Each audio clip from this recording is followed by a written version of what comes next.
Now. Chapter 1. Ryan. Andie was the first proper friend I ever had. We met when we were toddlers, and the proof is there for all to see.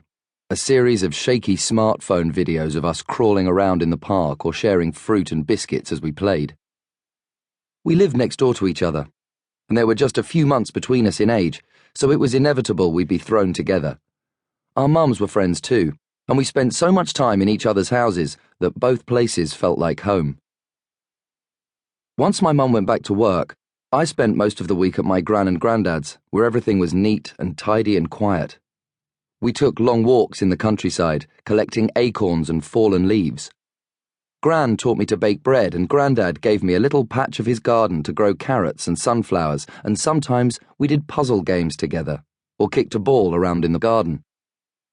At the end of the day, one of them would often drop me off at Andie's while I waited for Mum and Dad to get home. If my grandparents' house was quiet and orderly, Andie's was the opposite. Noisy and hectic and warm and fun, especially after Andie's two little brothers came along. Andie always said I was lucky back then, getting to go to Gran's. She thought she was missing out.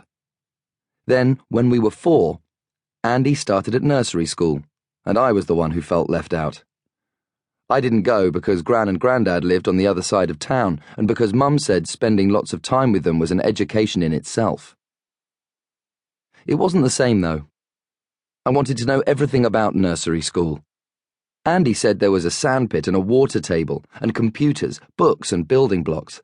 There was a dressing-up box and a playhouse, and an indoor slide, and every other day it seemed she came home with paintings and egg-box dinosaurs, and once, a frog puppet made from a Dairy Lee cheese triangle box, some buttons and a sock. I won't lie, I was kind of jealous.